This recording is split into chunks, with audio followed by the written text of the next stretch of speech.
Hello, this is Connor's EFL Corner on How Did They Play, the football podcast, and some huge breaking news coming from the EFL. Southampton have been kicked out of the playoffs. Wow.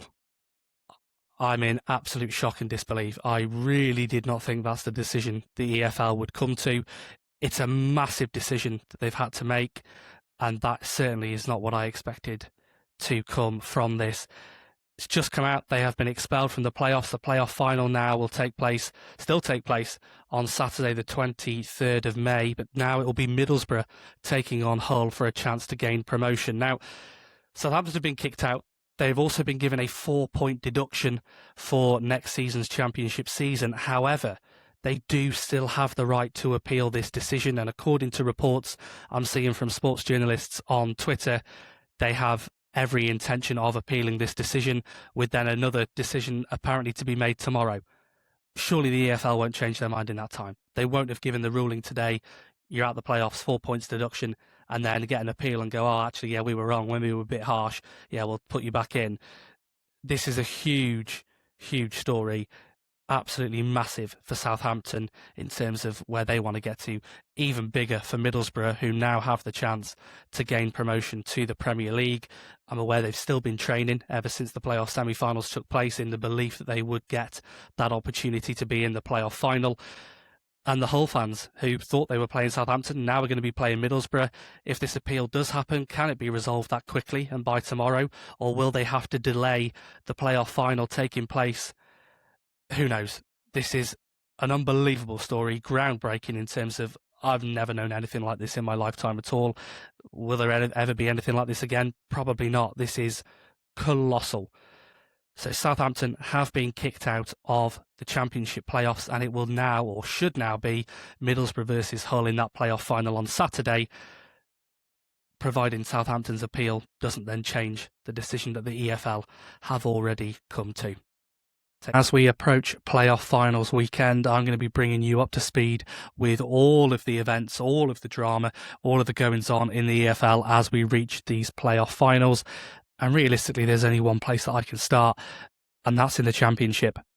A playoff final now that is being held hostage by the Spygate Scandal that has emerged following the Southampton-Middlesbrough game. So, as it stands at the time of me recording this episode, it should be Hull versus Southampton in the Championship playoff final, with the opportunity to win the prize that everybody wants, and that is to get into the Premier League. £200 million, that is the prize that is on offer. It is a huge, huge game for any club that gets there, with a massive opportunity then to test themselves in England's top division and the financial benefits that come with it. However, we know Hull will be there, but who will they be playing? It should be Southampton. The playoff semi-finals happened. Hull got past Millwall. They beat them 2-0 on aggregate, a 0-0 draw to begin with. And then Hull went to the Den, played Millwall there and beat them 2-0.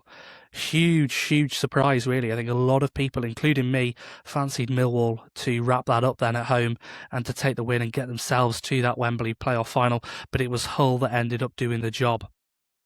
In the other fixture, it was Southampton up against Middlesbrough, 0-0 in the first leg at the Riverside, and then a 2-1 win for Southampton at St Mary's. And then it all came out. It all began to unravel. Middlesbrough reporting that somebody from Southampton had been spying on them, watching them train in the days leading up to that fixture, and are now calling for the harshest possible punishment to be given to them. The EFL now are having to make a decision. The hearing is currently taking place as I record this, and there is no confirmation as of yet as to what will happen. So let's go through what we do know. We do know that somebody, an employee of Southampton Football Club, was at Middlesbrough's training ground and had been watching them train. We know that's happened. If you haven't seen Sky Sports' reenactment of the events that occurred, go and give that a watch. It really, really is quite something. And we get now that there are apparently other clubs that Southampton have looked at this year. There's been a lot of stuff I've seen in the last few days over social media that says this isn't a one-off thing, that this could potentially be something that has happened across the season. But in terms of this one, very, very similar to 2019, Leeds versus Derby, Marcelo Bielsa and the Spygate that erupted there. And as a result of that, spying became illegal. It is against EFL rules to go and observe training within 72 hours of a match, to go and watch your opposition. And that's what Southampton did. So there could be real trouble for Southampton here. They have been charged. Regulation 3.4 is that clubs will act in the utmost good faith, and Regulation 127, which is that not being able to go and observe opponents' training within 72 hours of the match taking place. So those are the two things they've been charged with. How could they be punished? Well, sporting sanctions could be put in place. It could be that maybe they get a points deduction for next season, but if they're to go and win that playoff final and get into the Premier League, did they start then in the Premier League with a points deduction? They could yet be taken out of the final, and I think that is what Middlesbrough will be hoping for, is that actually Southampton get thrown out of these playoffs and Middlesbrough get then into the playoff final to play against Hull. There could be fines put in place. There could be bans potentially for Ton de Rekker, the Southampton head coach, potentially for sporting directors or the analyst who went and did the spying. They could face bans from football. But I think the big issue here is the limbo that this leaves Hull in, because Hull are now preparing for a game that may not even take place on Saturday. Depending on what comes out from the EFL hearing, if Southampton then want to appeal any decision that comes out, or Middlesbrough choose to appeal and want it to go further, there's a real risk of that playoff final needing to be delayed. And so the EFL are stuck now between trying to ensure that sporting integrity is in place, but also there are the logistics of this. It is an absolute nightmare. It's meant to be the first playoff final across the weekend, the Championship one taking place on Saturday afternoon, a 4:30 kickoff, and we still don't know who will be contested in it. So there are lots and lots of things that the EFL have got to take into account. The biggest thing are the financial stakes that are available. As I've already mentioned, the £200 million game. Promotion to the Premier League is worth an obscene amount of money for football clubs. And to have potentially lost that because you've been spied on, to potentially lose out on that because of what you've done, I really do not know what decision the EFL are going to come to with this. This is a very tricky situation for them to be involved in, and to have to gather all the evidence and the reports from it to look into exactly what did happen, and then to sanction appropriately when the stakes are this high. It really is quite something. You've got to feel for the Hull City supporters. How many of them will already have booked transport down to London, booked accommodation, and this final may not go ahead? And you can already imagine it's across the bank holiday weekend. Hotels will be much more expensive. They know there are events going on over the weekend, so they put the prices up for that as well. And Hull supporters could struggle to get refunds or get that money back. And then, depending on when it's arranged to, are they going to be able then to get to that if they've got a match ticket? So this is a huge story. It's huge in terms of the ramifications of this and what potentially could happen. And so where the EFL go with this remains to be seen currently, but it will be very interesting to see what unfolds over the coming days and when that playoff final does get played. I do think if it is a Southampton versus Hull final, I think Southampton will win it. I think they'll beat Hull quite comfortably. If it ends up being a Middlesbrough-Hull final, I can see it being much closer, but I still fancy probably Middlesbrough to edge past them in that one. I don't see Hull getting back into the Premier League at this attempt, but they proved me wrong by winning away at Millwall. They could absolutely prove me wrong again. So the Championship, lots and lots still to decipher, even though the playoff final now is just days away.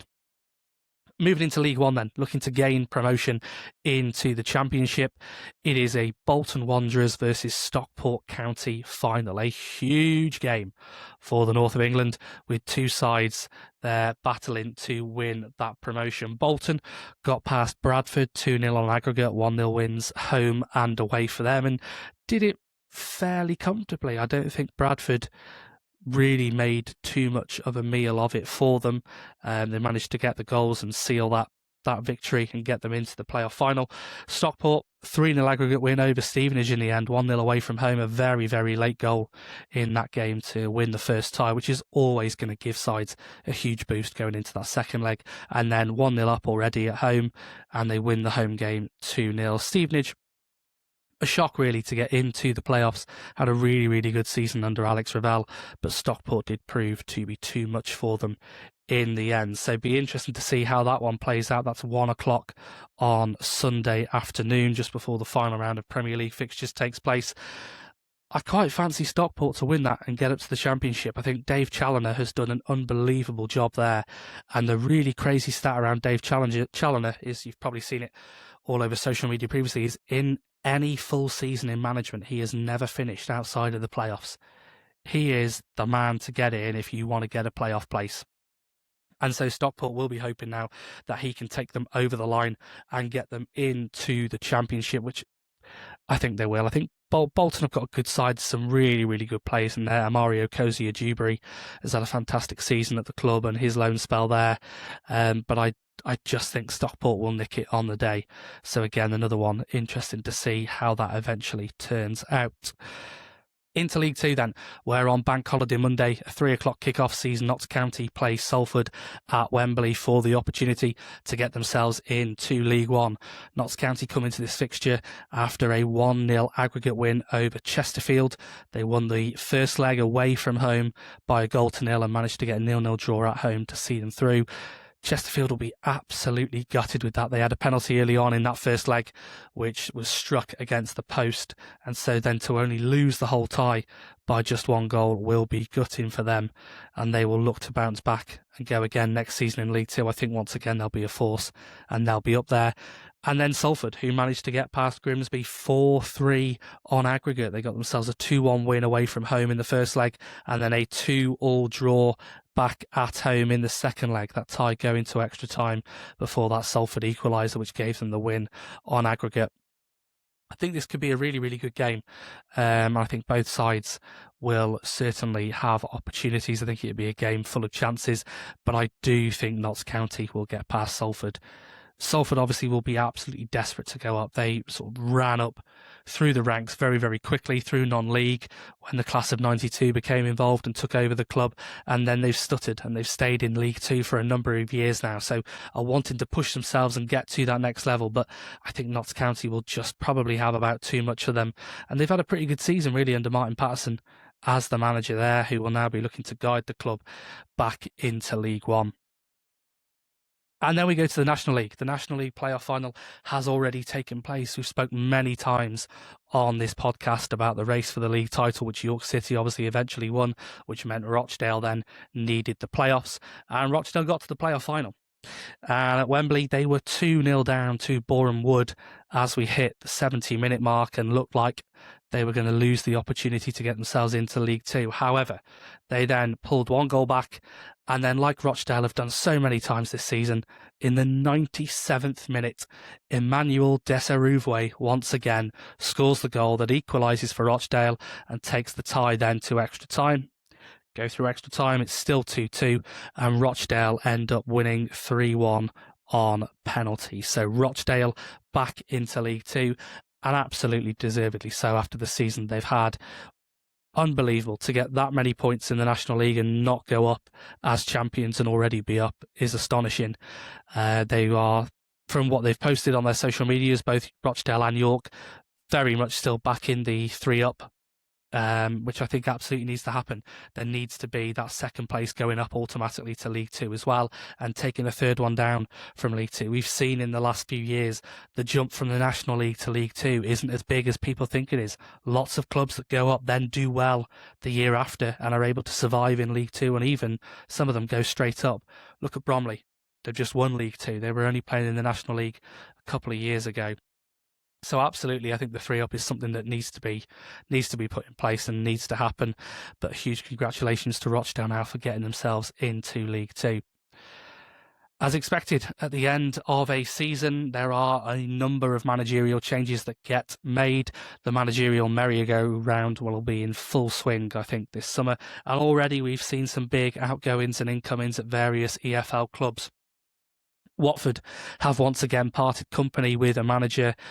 I've really lost count of how many managers they have had in the last number of years now. This time it's Ed Still, who I think was only appointed back in February, who has received his marching orders.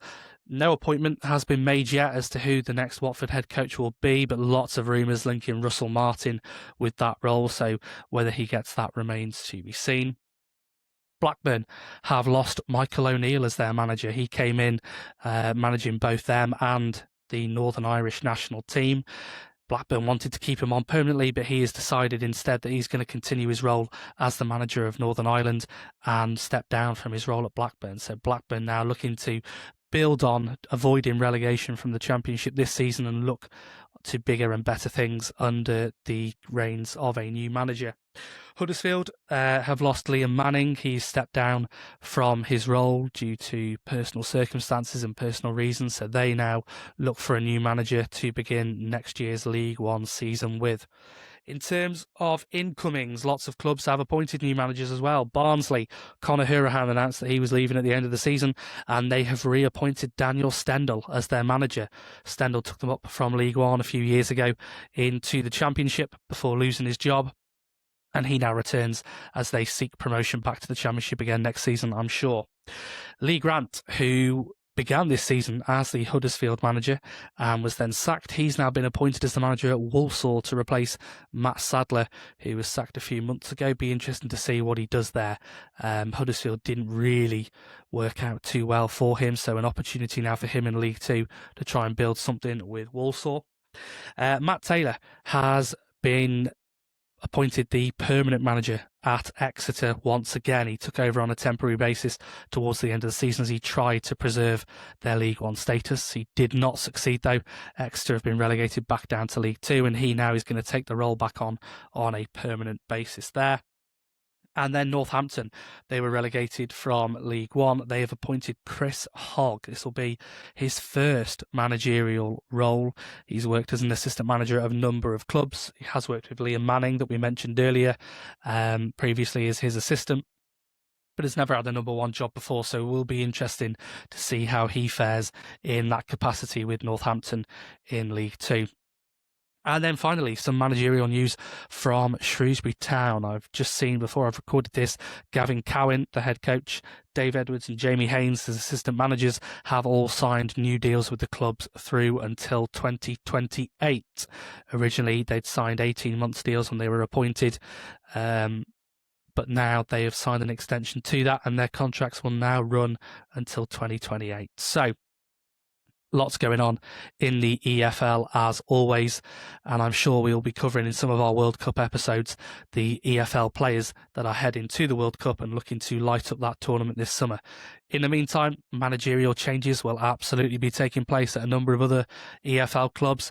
The playoff finals, all to play for in those, and as I mentioned earlier, that Championship one is one really to look out for and see where that takes Southampton and what happens to them.